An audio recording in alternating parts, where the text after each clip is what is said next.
Hello guys, welcome to Kanishka coaching classes. जैसे कि हमारा चल रहा था कॉन्सेप्ट ऑफ कॉस्ट, चलिए उसी टॉपिक को आगे कंटिन्यू करते हैं। टॉपिक को आगे कंटिन्यू करने से पहले अगर आप चैनल पे नए हैं तो चैनल को सब्सक्राइब और वीडियो को लाइक एंड शेयर करना ना भूलें। तो देखिए, कुछ लागतें हमने पढ़ ली थी लेखों के हिसाब से और कुछ सामान्य वर्गीकरण के हिसाब से। अब देखते हैं समय तत्व को आधार मानकर। समय तत्व को आधार मानकर यानी कि जो समय हमारा जो टाइम पीरियड गिवन है उस टाइम पीरियड के हिसाब से टाइम पीरियड को अलग अलग पार्ट में डिवाइड किया गया है। उस अलग अलग पार्ट के भी सब पार्ट किए गए हैं, यानी कि भाग जिसे हम कहते हैं हिंदी में किए गए हैं। तो समय को दो भागों में बांटा गया है। वैसे तो तीन भागों में बांट सकते हो आप, अल्पकाल, मध्यकाल और दीर्घकाल, लेकिन अभी हम समय के हिसाब से वर्गीकरण कर रहे हैं, सिर्फ अल्पकाल और दीर्घकाल।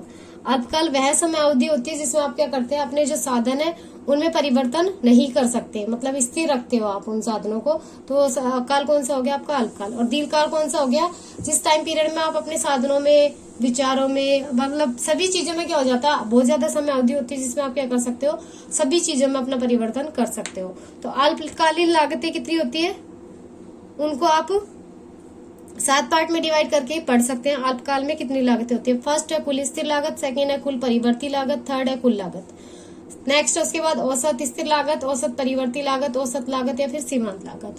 और नेक्स्ट देखिए, दीर्घकाल के हिसाब से आप डिवाइड करोगे तो दीर्घकाल के हिसाब से आप कर सकते हो दीर्घकालीन औसत लागत और दीर्घकालीन सीमांत लागत, क्योंकि दीर्घकाल में बाकी सभी चीजों में परिवर्तन हो जाता है तो आपकी कुल लागत में क्या आ जाता है, परिवर्तन आ जाता है। और उसका वर्गीकरण करने के लिए सिर्फ हम दो ही लागत को आसानी समझते हैं जो हमारे काम में आएगी।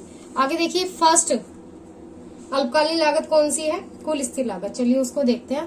तो कुल स्थिर लागत क्या होती है, ऐसी लागतें जो अल्पकाल में उत्पादन मात्रा के घटने बढ़ने के बावजूद स्थिर रहती है, उनमें कोई परिवर्तन नहीं होता। तो देखिए, हमारे जो कार्य करने के जो साधन है उसमें कुछ साधन ऐसे होते हैं जिनकी लागत क्या होती है, स्थिर होती है। चाहे मतलब आप उत्पादन कम करो या फिर ज्यादा करो, उसका जो खर्चा आएगा वो क्या आएगा, फिक्स आएगा। जैसे आप कहीं पे आप किराए पर मकान लेकर काम कर रहे हो, या फिर किराए पर घर लेकर काम में कर रहे हो, या फिर कोई भी आपने उद्योग लगा रखा है, संयंत्र लगा रखा है, उसका किराया आप दे रहे हो, तो ये क्या रहता है, मोस्टली फिक्स रहता है। तो ऐसे चार्जेज होते हैं जो आप क्या नहीं कर सकते, परिवर्तित नहीं कर सकते। चाहे आप कम पैदावार करो यानी कि कम उत्पादन करो या फिर ज्यादा उत्पादन करो, वो हमेशा क्या रहते हैं, स्थिर रहते हैं। तो हम कह सकते हैं स्थिर साधनों पर जो लागत लगाई जाती है उसको हम क्या कहते हैं, कुल स्थिर लागत कहते हैं। तो सिंपल वे में हम कहें तो क्या कहेंगे, स्थिर साधनों पर जो लागत लगाई जाती है उसे हम क्या कहते हैं, कुल स्थिर लागत कहते हैं। दूसरे तरीके से हम एग्जाम के पॉइंट ऑफ व्यू से अगर डेफिनेशन टाइप में या फिर अर्थ के रूप में लिखना है तो किस तरीके से लिखेंगे, ऐसी लागतें जो अल्पकाल में यानी कि कम समय में उत्पादन मात्रा के घटने बढ़ने के बावजूद स्थिर रहती है। चाहे आप उत्पादन घटाओ या फिर बढ़ाओ, उसके बावजूद भी वो क्या रहती है, स्थिर ही रहती है, उनमें कोई भी परिवर्तन नहीं होता। वो कौन सी लागत होती है, स्थिर लागत होती है। तो हम कह सकते हैं कि ऐसी लागतें जो उत्पादन मात्रा के घटने या घटने के बावजूद भी स्थिर रहती है, जिसमें हम कोई भी परिवर्तन नहीं करते, स्थिर लागतें कहलाती है। या फिर हम दूसरे तरीके से बोले तो अल्पकाल में कुछ उत्पत्ति के साधनों की पूर्ति स्थिर रहने से उन पर किया जाने वाला कुल व्यय ही कुल स्थिर लागत कहलाती है। यानी कि अल्पकाल एक ऐसी समय अवधि होती है जिसमें क्या है, कुछ साधन आपको क्या रखने पड़ते हैं, स्थिर रखने पड़ते हैं या फिर स्थिर रहते हैं।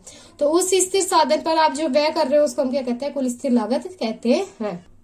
आगे देखिए, अगर उदाहरण लिखना है पढ़े हमें तो हम कैसे लिखेंगे कि भवन का किराया हो गया, सड़क वगैरह जो आपने संयंत्र लगा रखे हैं उन सड़कों या संयंत्रों पर जो आप खर्चा किराया दे रहे हो वो, स्थायी कर्मचारी आपने रख रखे हैं परमानेंट जिनको आप वेतन आपको चुकाना पड़े वो, और बीमा वगैरह आपको करवाना पड़े आपका जो संयंत्र है उन सबका। तो ऐसी लागतें जो आप उत्पादन के बढ़ने या घटने के बावजूद भी स्थिर रहती है, कौन सी लागत कहलाती है, कुल स्थिर लागत कहलाती है। कौन कौन सी, भवन का किराया, स्थायी कर्मचारी का वेतन, बीमा, सड़क संयंत्र पर किया गया खर्चा।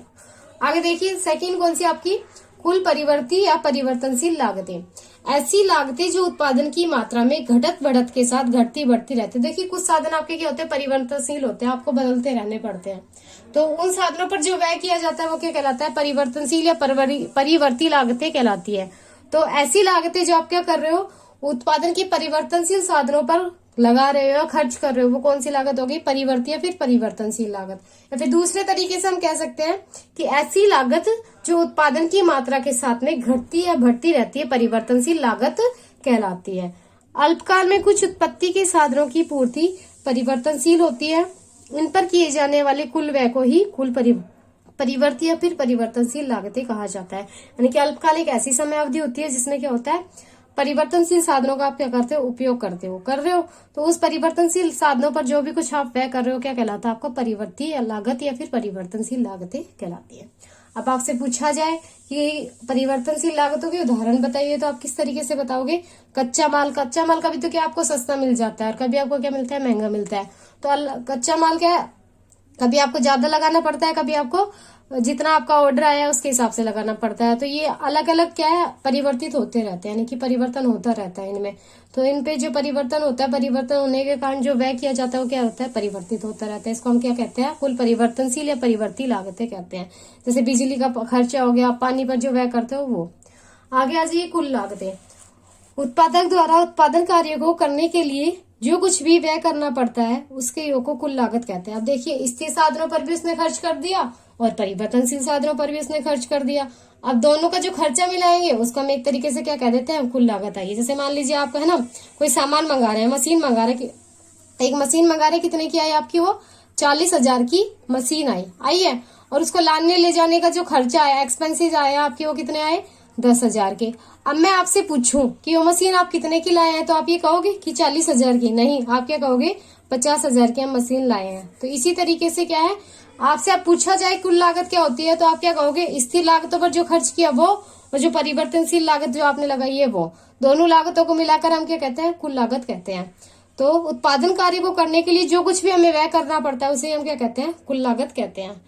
या दूसरे तरीके से, अल्पकाल में फर्म द्वारा वहन की जाने वाली कुल स्थिर लागतों और कुल परिवर्तनशील लागतों का योग क्या कहलाती है, कुल लागत। यानी कि अल्पकाल में या फिर कम समय अवधि में उत्पादक द्वारा स्थिर लागतों पर और परिवर्तनशील लागतों पर जो व्यय किया जाता है उसे हम क्या कहते हैं, कुल लागत कहते हैं। अगर फॉर्मूले के रूप में आपसे पूछा जाए एग्जाम में, जैसे मान लीजिए दे दिया जाए कि टोटल कॉस्ट कुल लागत बराबर कुल स्थिर लागत और खाली जगह आपको दे दे, तो आप क्या लिखोगे, कुल परिवर्तनशील लागत। तो फॉर्मूला क्या हो गया हमारा, टोटल कॉस्ट यानी कि कुल लागत बराबर टोटल फिक्स कॉस्ट यानी कि कुल स्थिर लागत प्लस में टोटल वेरिएबल कॉस्ट यानी कि आपकी कुल परिवर्तनशील लागत। तो इस तरीके से हम फॉर्मूले के रूप में क्या लिख सकते हैं, कुल लागत को डिफाइन कर सकते हैं।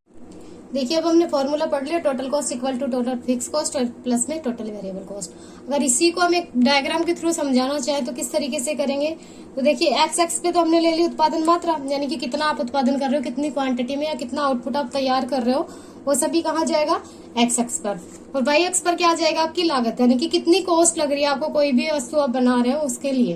तो देखिए, जैसा अभी हमने कहा कि स्थिर लागत वह लागत होती है जो अल्पकाल में उत्पादन चाहे घटे या फिर बढ़े, फिर भी क्या रहती है, स्थिर रहती है, यानी कि आपकी लागत लगेगी ही लगेगी।